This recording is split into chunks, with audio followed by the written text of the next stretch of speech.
आज की चर्चा में आपका स्वागत है।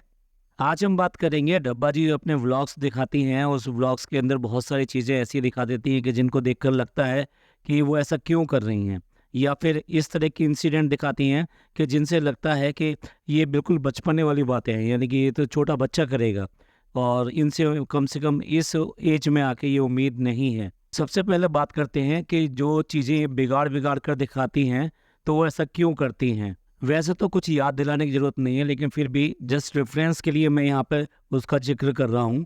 ऐसा नहीं है कि मैं उसको पॉइंट आउट कर रहा हूँ, लेकिन रेफ़रेंस के लिए ज़िक्र करना ज़रूरी है, क्योंकि उसी से ही बात आगे बढ़ेगी।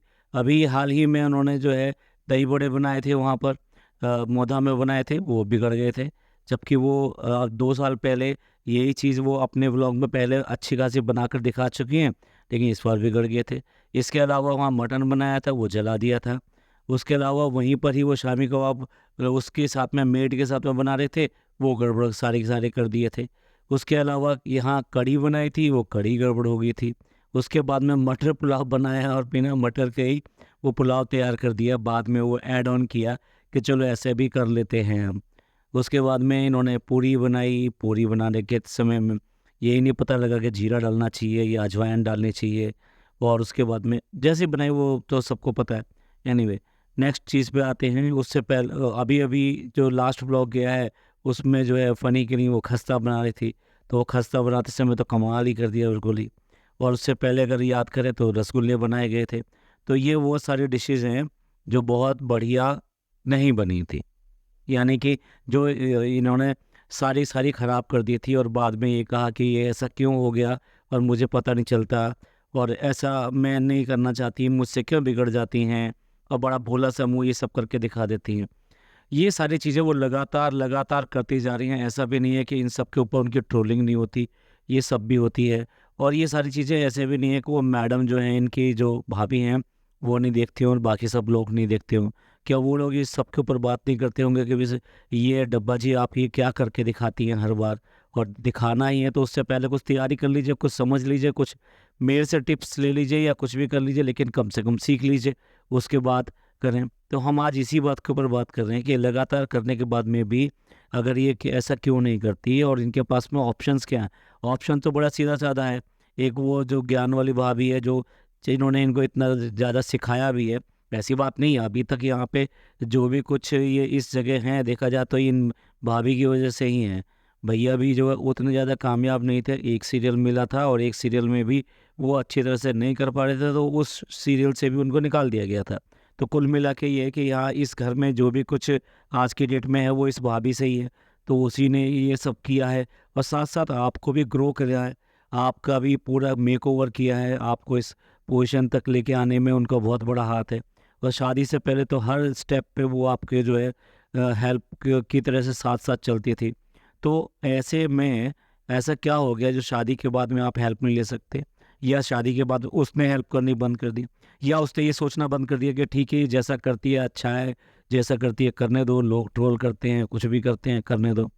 तो ये क्या कोल्ड वॉर का हिस्सा है जो शादी के बाद में शुरू हो गया, जो ड्रेस से शुरू हुआ था?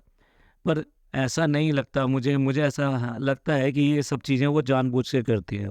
बेसिकली क्या है कि फैमिली में इनकी जो अपब्रिंगिंग हुई है ना, वो एक पैम्पर्ड गर्ल के रूप में हुई है, जिस पर कभी भी कोई ज़िम्मेदारी नहीं डाली गई, कभी भी उससे सवाल नहीं किया गया, कभी भी उसको पूछा नहीं गया कि ऐसा है तो क्यों है और क्या करना चाहिए, और आगे आने वाले भविष्य के लिए उसको तैयार भी नहीं किया गया।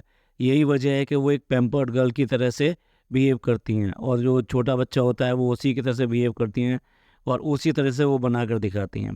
सिमिलर इमेज के साथ में वो ग्रो हुई, और उसके बाद में ये व्लॉगिंग और ये सब स्टार्ट हुई। तो उनके जो व्यूअर्स हैं, यानी कि जितने भी उनके व्यूअर्स हैं, सब्सक्राइबर हैं, वो इनकी आदतों से अच्छी तरह वाकिफ़ हैं।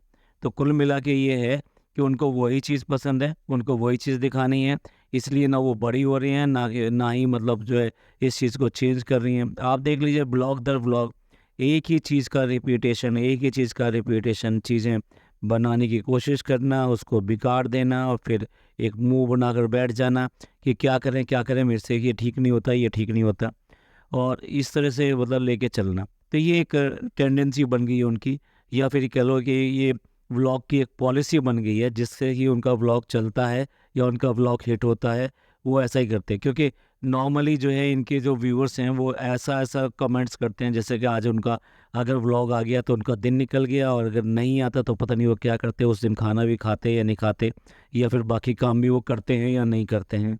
तो हमें तो लगता है कि ये जो कंटेंट है इनका, वन ऑफ द कंटेंट, ये ऐसे ही रेगुलर चलता रहेगा। ना ही ये किसी रेसिपी को कंसल्ट करेंगी, ना ही किसी और से इसमें कुछ शिक्षा दीक्षा या कुछ सीखेंगी, और कुल मिला के ये कि ऐसे चलता रहेगा। अब बात करते हैं इनके दूसरे कंटेंट की। जो दूसरा बड़ा कंटेंट है, जो हर व्लॉग में ये 2-3 जगह अपना डाल देती हैं, सो दैट लोग उससे कनेक्ट रहें और उससे के साथ में मज़ा करें, एंटरटेनमेंट हो उनका, और वो इनके साथ में जुड़े रहें। वो है इनका 6 साल से लेके 10 साल की बच्ची का बिहेवियर करना, यानी कि चीज़ों को देखना, और उसके बाद में जो एक चाइल्ड साइकोलॉजी होती है उसी कोई एक्ट करके दिखाना।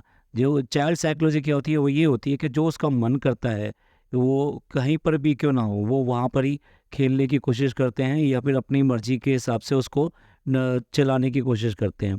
तो ये एक चाइल्ड साइकोलॉजी होती है, और ये नॉर्मली जो है 6 से 10 साल के बच्चे जो हैं उनमें होती है। उसके बाद में वो धीरे धीरे कम होती चली जाती है, क्योंकि उनको पता लग जाता है कि भी अगर पब्लिकली अगर हम कुछ ऐसा गलत करते हैं तो लोग जो है उसको अच्छा नहीं समझते, और न्यूसेंस क्रिएट होता है। इवन देन उनके पेरेंट्स वगैरह भी इसके लिए उनको बताते हैं कि भी ऐसा नहीं करना चाहिए, क्या करना चाहिए, जब पब्लिक प्लेस पे हो या लोगों के सामने हो तो ऐसा नहीं करना चाहिए। तो उनमें से मैं जस्ट अपनी बात को कहने के लिए यहाँ अगेन रेफरेंस के लिए मैं उनकी कुछ हाल ही की जो घटनाएं हैं ना वो बताना चाहता हूँ। जैसे कि वो गाड़ी में जा रही थी और सामने से उन्हें भैंस आती हुई दिखाई देगी, तो उन्होंने जैसे फर्स्ट टाइम देखा हो कि भैंस जो है नहा कर आ रही हैं। क्या मतलब ये कुछ ऐसा अनकॉमन चीज़ है जिसके लिए आप मतलब इस तरह से बात कर रही हैं? आपने ये फर्स्ट टाइम देखा, आप इतनी ज़्यादा मोदा से भी कनेक्टेड रही हैं, वो भी गाँव है, तो वहाँ क्या ये सब चीज़ें दिखाई नहीं देती? दिखाई देती हैं आपको, लेकिन फिर भी करेंगी। जब आप सब्जी बना रही हैं तो गोभी को हाथ में उठाती हैं, और गोभी को उठाने के बाद में आप वर्ड यूज़ करती हैं कि क्या गोभी क्यूट है। जब आप पूरियाँ बनाने सॉरी खस्ता बनाने जाती हैं तो अब आप बात करती हैं कि ये जो तसला है ना ये मुझे चाहिए।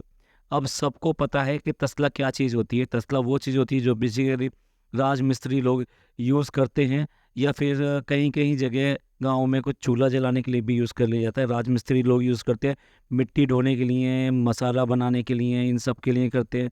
गाँव में इसका उपयोग जो है गोबर वगैरह के इसके लिए भी किया जाता है। लेकिन उस परात के अंदर खाने के करना, और वो भी मुंबई से संबंधित एक लड़की का करना, जिसकी एजुकेशन भी हुई है, अपब्रिंगिंग भी हुई है, जिसके साथ में 2-2 सेलिब्रिटी घर के अंदर जुड़े हुए हैं, उस सब के बाद में उसका ये ऐसा करना बहुत ही अजीब लगता है। उसके अलावा आप देखिए जब हैदराबाद गई थी तो वो फ़ोन चला रही हैं, जो फ़ोन जो है वो पुराने स्टाइल का होता था, जो रिंगिंग के लिए, डायलिंग के लिए होता था, तो वो वाला फ़ोन जो वो चलाकर दिखा रही हैं। उसके अलावा एक चेयर अभी देखने गई, वो चेयर पे बैठ के घूमना शुरू कर दिया चारों तरफ।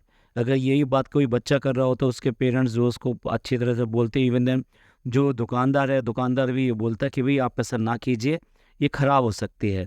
और भी बहुत सारे, अभी जल्दी ही आटा गूँध रही थी, तो आटा ऐसा गूँध रही थी जैसे उसके ऊपर चढ़कर उसका पूरा दम घोट देंगी, उसको गला घोट देंगी, उसका पता नहीं क्या कर देंगी।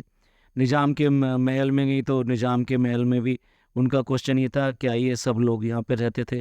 अरे भाई घूमने फिरने थोड़ी ना आते थे, ये रहने के लिए ही बनाए गए थे सारे।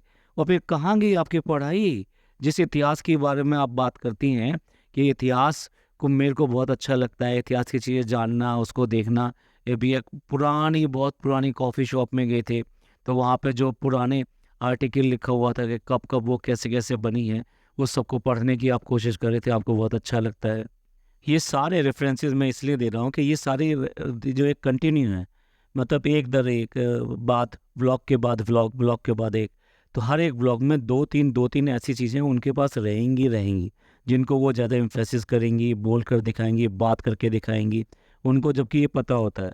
ऐसा नहीं है कि ये सब बातें पता नहीं है, वो चाहें तो वो उसको जो एडिटिंग करती है ना, सॉरी जो उनको वो बोलती है एडिटिंग, एडिटिंग जो करती हैं उसमें वो काट भी सकती थी। लेकिन वो दिखाती हैं क्योंकि इससे उनका व्लॉग जो है लोगों को पसंद किया जाता है। उनके जो व्यूअर्स हैं वो उसको मतलब मज़े में लेते हैं और ये सोचते हैं कि हाँ हाँ हाँ, कितनी छोटी बच्ची है ये, कितनी मासूम बच्ची है, देखो ये भी करके दिखा दिया, वो भी करके दिखा दिया। तो ये कुछ कॉमन टेंडेंसीज़ हैं जो अपने व्लॉग्स में चलती रहेंगी इनकी, और हमें लगता है कि ये सुधरने वाली भी नहीं है। ये दोनों ही चीज़ें जो है इनकी चलती रहेंगी। जहाँ तक भी पैसा मिल रहा है, व्यूज़ मिल रहे हैं, तो ये सब चीज़ें चलेंगी। जबकि देखो जितने व्यूअर्स हैं वो सब इनको जो सलाह देते हैं इनके कमेंट बॉक्स में, वो सब बातें बताते हैं, वो सभी इम्प्लीमेंट करती है ना। तो ये क्या ये वाली बातें सब इम्प्लीमेंट नहीं कर सकती? लेकिन नहीं करेंगी। क्यों नहीं करेंगी? क्योंकि इससे उनको लोगों को मज़ा आता है और इनको व्यूज़ मिलते हैं। तो ये ऐसे कंटिन्यू रहेगा। तो ये हैं हमारी डब्बा मैडम और उनका बिहेवियर और उनका स्टाइल ब्लॉगिंग का। तो ये पॉडकास्ट आपको कैसा लगा? प्लीज़ लाइक कीजिए, सब्सक्राइब कीजिए और शेयर कीजिए। खुश रहिए, अपने लोगों का ख्याल रखिए। थैंक यू, धन्यवाद, शुक्रिया।